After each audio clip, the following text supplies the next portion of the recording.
Right now, time to start off our week once again with Arthur Schwartz, the food maven. Arthur joins us on Monday mornings, and we get together and we talk about food. But I guess lettuce is on the topic for today. Good morning. Well, we talked about dressing last week. Yes. So I thought at the end of the segment, I said, "Oh, well, next week lettuce." So I guess I'm stuck. But lettuce is not just lettuce. Yes. I don't know when I say lettuce, what do you think of? I think of a lot of things. I think of salads. No particular lettuce. Bacon. I think of iceberg. That's always that's my top. That's my top lettuce is iceberg. And you like iceberg? I love iceberg lettuce.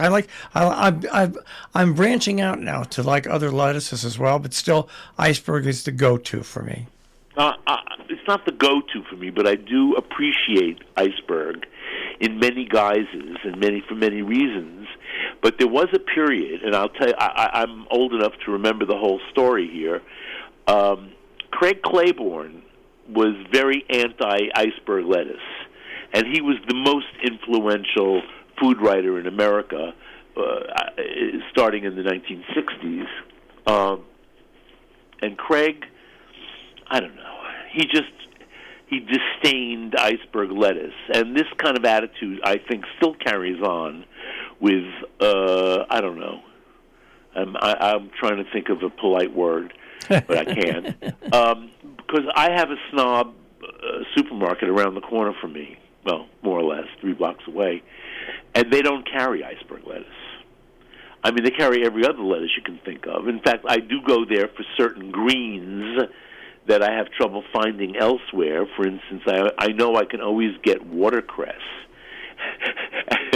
at the snob supermarket, but not iceberg. And I like iceberg. But let's say America has grown to like other lettuces. When I was growing up, when you were growing up, what was there? There was iceberg, and I guess there was romaine. Yeah. My mother and father discovered Caesar salad in the early 60s, and so we had romaine lettuce all the time because my mother made Caesar salad all the time. By the way, my father's best friend was Caesar.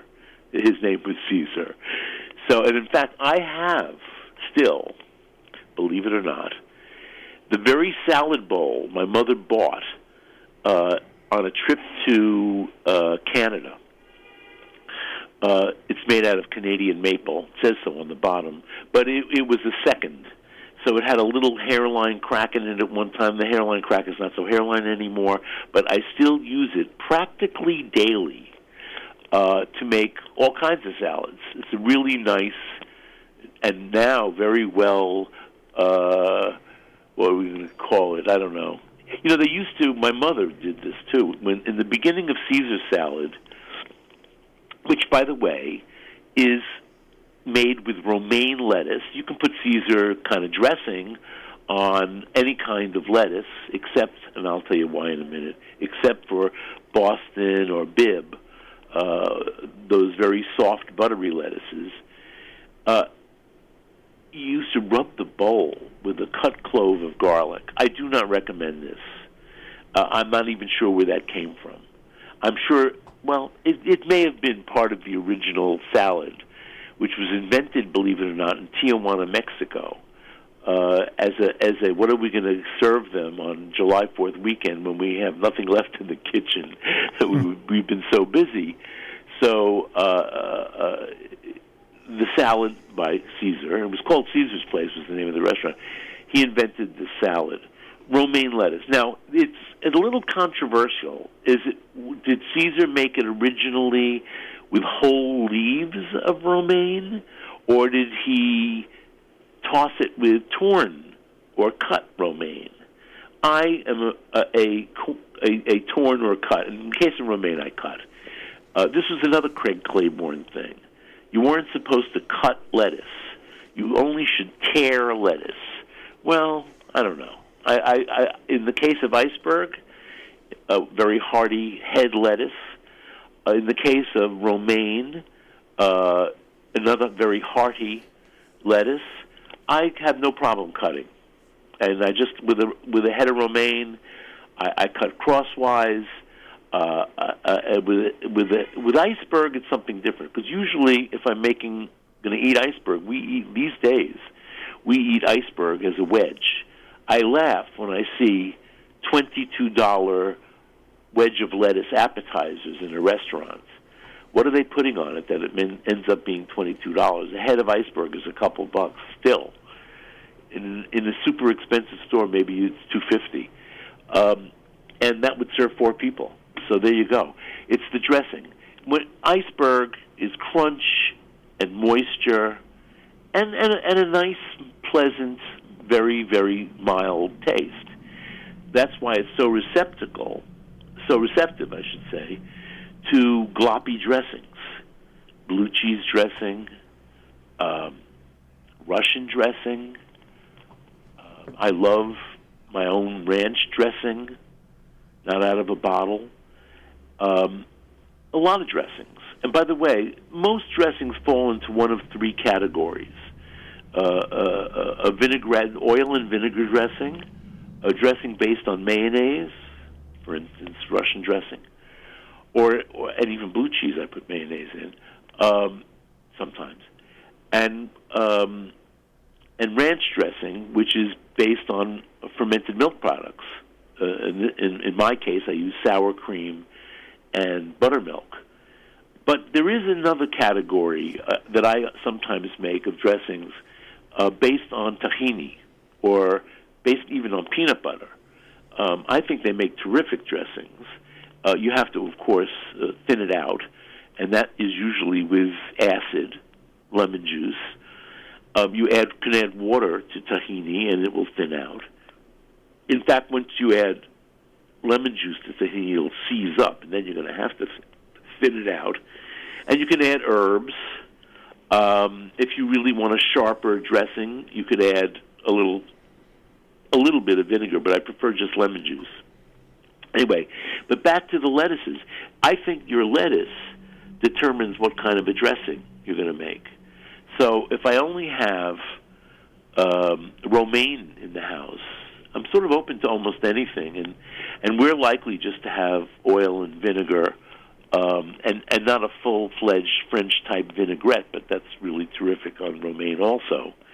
And, of course, the Caesar dressing, even if I'd make it without croutons.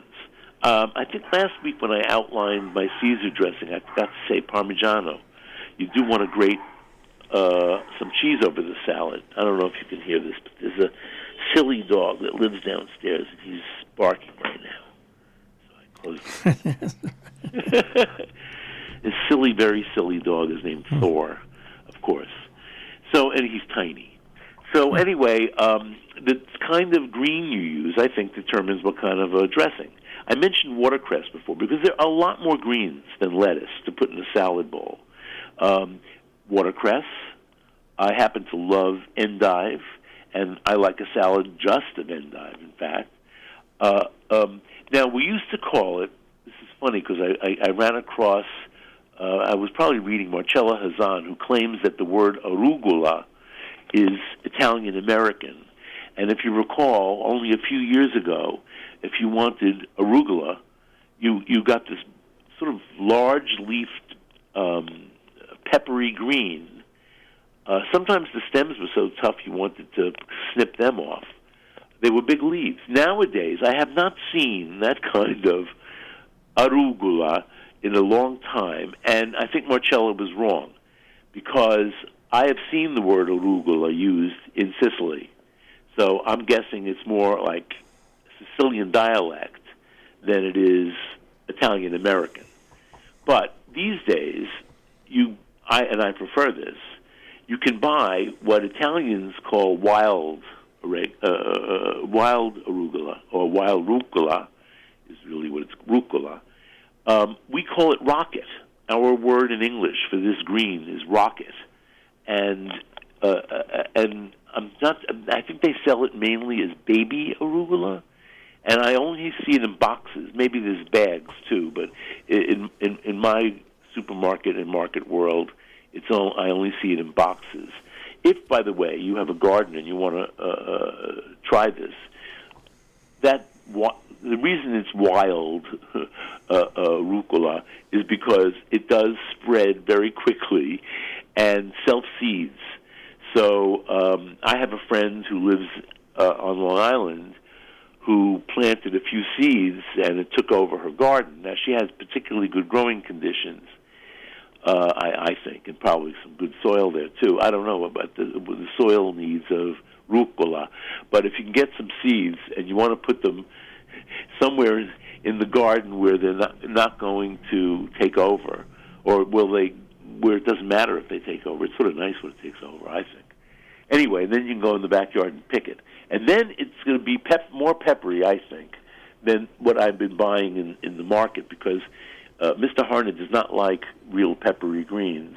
I can get away with some in a salad, but not a whole salad of peppery greens. But he doesn't mind what they're selling as baby rocket. What else? Watercress, rocket, endive. Here's a lettuce, or green anyway, that I use in salad that you may not be aware of. I happen to like bitter things, but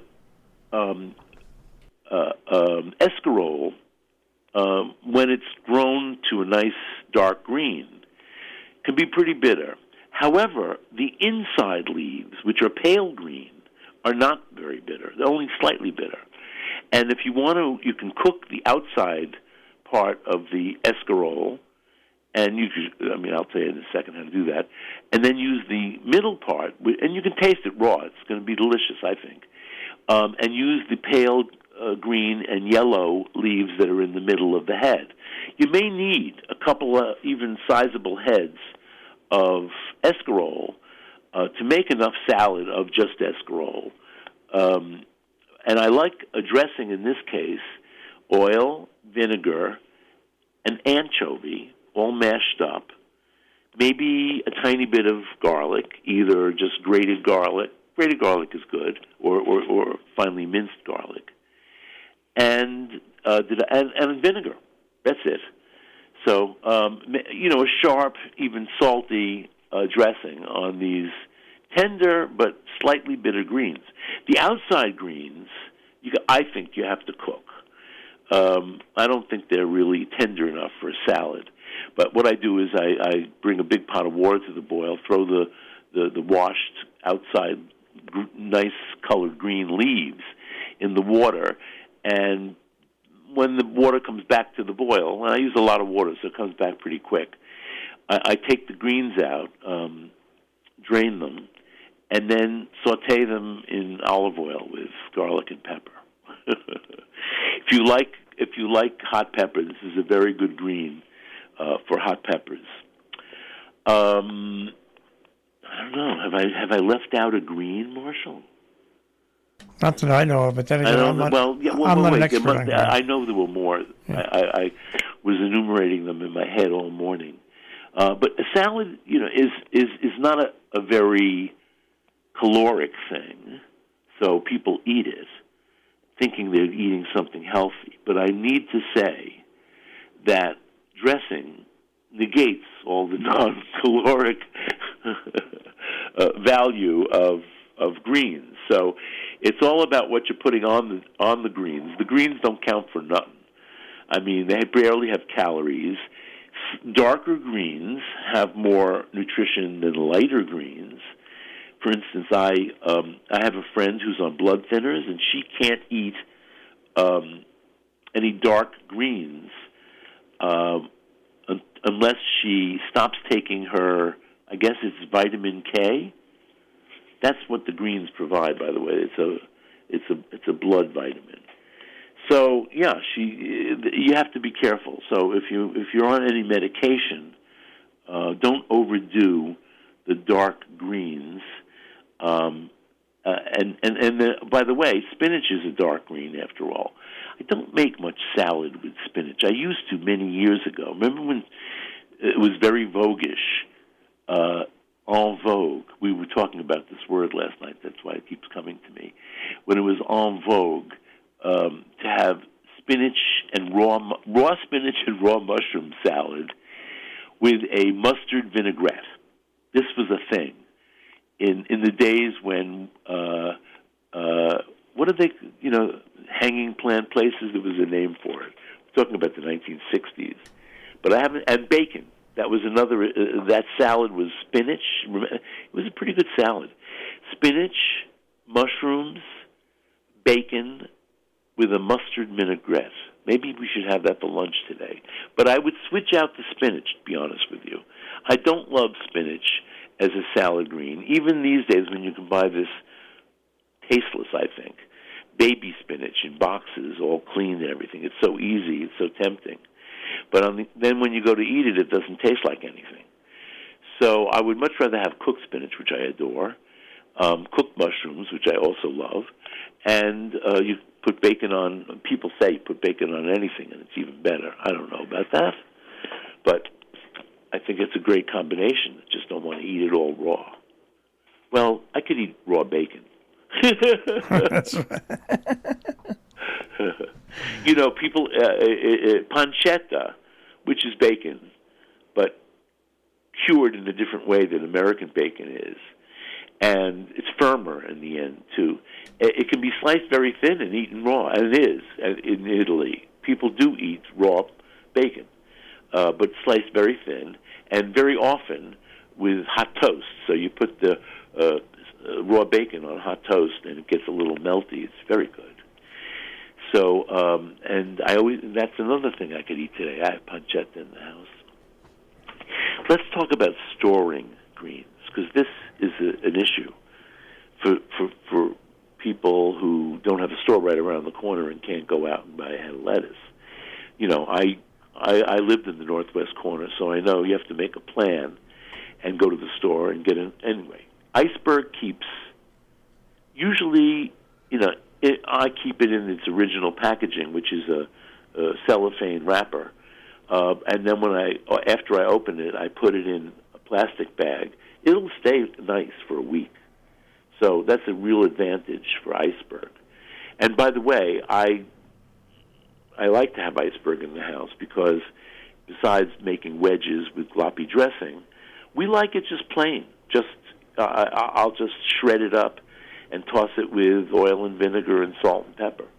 And we like it just like that. In fact, I would say that Iceberg is a great showcase for really good olive oil and vinegar, because the lettuce itself is mainly moisture and crunch, which is good underneath salt and oil and a little bit of good vinegar.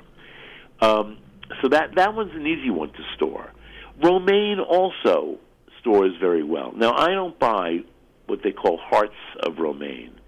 Usually there are 3 packaged together because I like the darker outside leaves. So I look for very green, fresh-looking outside leaves, and I'm fortunate I have a store here that always has, I must say, really good romaine lettuce. I find that when I buy locally grown romaine at this time of the year, it can sometimes be tough, believe it or not, but tasty. So it's just you're unaccustomed to having to chew so much for lettuce. And certainly if I'm making a Caesar salad, I want some of those outside dark green leaves. And the hearts of lettuce, I don't know. If you're really lazy, buy the hearts of romaine. Romaine will also keep in the fridge, I think, nearly a week. And if you get some, what will happen is the ribs part will turn a little rusty. So those you can either break off or toss away. But you've got it in the house for a week. Now, the soft lettuces, there's one lettuce that goes by 3 names: Boston, Bib, and limestone. And sometimes I even see it as just butter lettuce, so I guess it's 4 names. It's all pretty much the same lettuce. Limestone lettuce, grown in Kentucky in limestone, was refined. I'm not sure exactly what he did, by a man named Colonel Bibb. So the real genuine Bibb lettuce is theoretically from Kentucky. I know about this, by the way, because I have a dear friend, Suzanne Bibb Bratter, who told me the history many, many, many years ago. And it was her uncle, Colonel Bibb, who did something with this limestone lettuce. But Boston lettuce is pretty much the same thing. I read somewhere that Boston is bigger heads and the Bibb is smaller heads. I just bought one the other day that is grown on a rooftop in Williamsburg. Do you know about the rooftop farms in parts of Brooklyn? Yes. Yeah, well, I remember years ago when this all started, and there was a little farm stand kind of thing set up on a street in Bushwick, and I stopped, and I was going to a restaurant there, and I said, "Oh, I bet you, I suppose these are grown on the roof." She said, "Oh no, these are grown in the backyard." But it was farm products. Anyway, there is a company called Gotham Greens, which is a farm on a rooftop in Brooklyn, and they had a lettuce they called Boston lettuce, but it was tiny. It was more like a Bibb. And I bought another Boston lettuce. By the way, these Boston lettuces are expensive and delicate, and some of them are coming on their roots. And I bought one of these that was it was in a plastic box, looking gorgeous, and you could see the roots were still attached. So I didn't know how long I could keep that, but I was testing it. And I kept it for an entire week, and it still was perfect. So if you buy one of those lettuces, see if you can find one or go for the one that has the roots attached. Apparently there's enough moisture in that box to keep it all fresh looking. Then the one from Gotham, the Gotham Greens, did not have roots attached, but it was a very fresh looking head. And they're sensational. And I have to say that the dressing I'm most preferring, I mentioned this last week, for these very tender lettuces is a cream dressing that I learned from Jacques Pepin on Facebook, but in fact is a very traditional Lyonnaise from Lyon in France, a salad dressing, and it's nothing to do. It's the proportions I've been using, and that is enough for was enough, but just enough for my larger head of Boston lettuce. A quarter of a cup of heavy cream, which you whisk lightly, just for 15 seconds with a whisk in a bowl, and it'll get a little bit thickened in 15 seconds. And then you add I used a tablespoon against my own judgment, but it worked out perfectly. I used my best red wine vinegar, a tablespoon of my best red wine vinegar, a salt and pepper. I would say about a half teaspoon of salt and several grinds of fresh pepper. And that's it. And as soon as you add the vinegar to the cream, it's going to thicken up a little bit more. And that's it. That's the whole dressing. Jacques, for all the many, many years I've known him, always carries on about how if you tell people to use 2 tablespoons of olive oil on a salad, they have no problem with it. But if you tell them to use 2 tablespoons of cream on something, they'll cringe at the fat content. So just to say, a tablespoon of cream is 50 calories, and a tablespoon of olive oil is about 120. So double. Anyway, that's a quarter of a cup plus the tablespoon is enough to dress a nice head of Boston lettuce, and that's all you need on it. And by the way, iceberg you can dress a head. Well, I wouldn't put oil and vinegar on it, but you can definitely glop your glop on top of a wedge. Romaine stays very crisp for quite a while, but the soft lettuces, like leaf lettuce is another one, besides the Boston, Bibb, limestone, whatever. Those lettuces, as soon as the acid touches the leaf, it starts wilting. So they must be dressed at the very last minute. Watercress holds up pretty well. Endive holds up very well. One of the reasons I like an endive salad. And I use endive, it's very expensive, but, half a pound of endive, which will cost maybe $3, is equivalent to a head of lettuce. So in the end, it's about the same. And I think it's special. And sometimes I cut it crosswise, and sometimes I just pull the leaves off.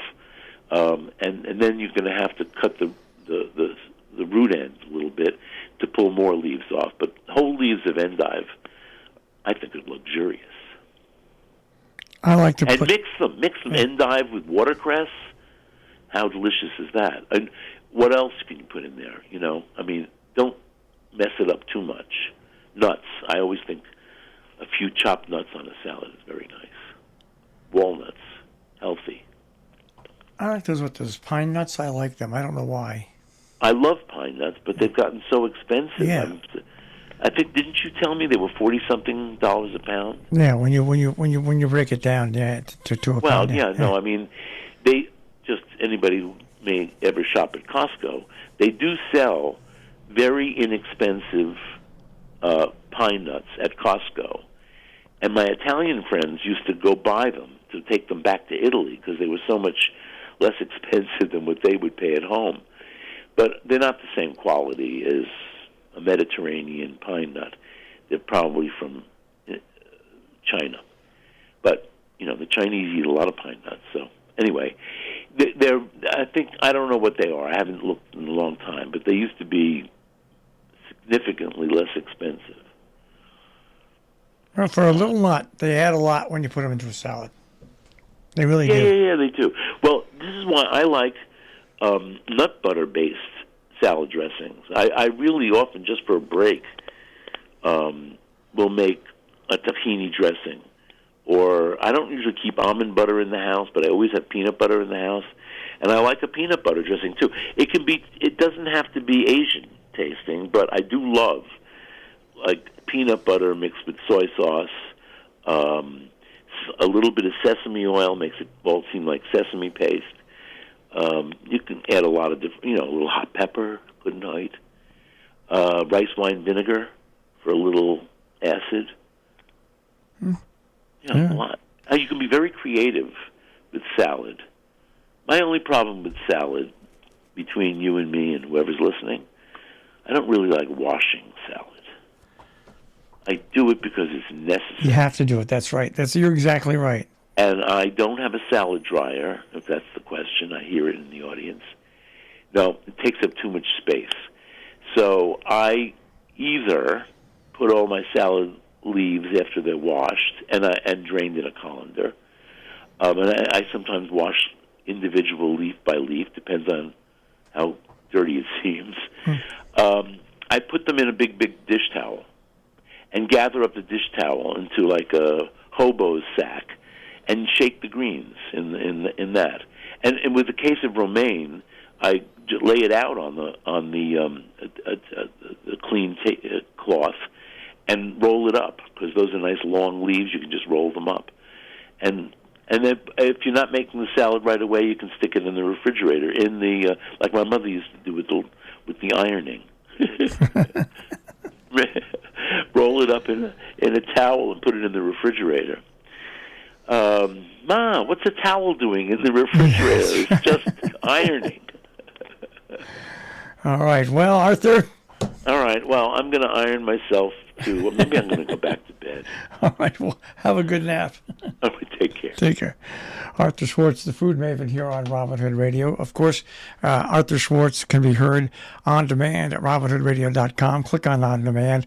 Click on Arthur Schwartz, the Food Maven. Underwriting support for Arthur Schwartz, the Food Maven, Hillsdale Home Chef. More information, 518-325-7000, hgshomechef.com.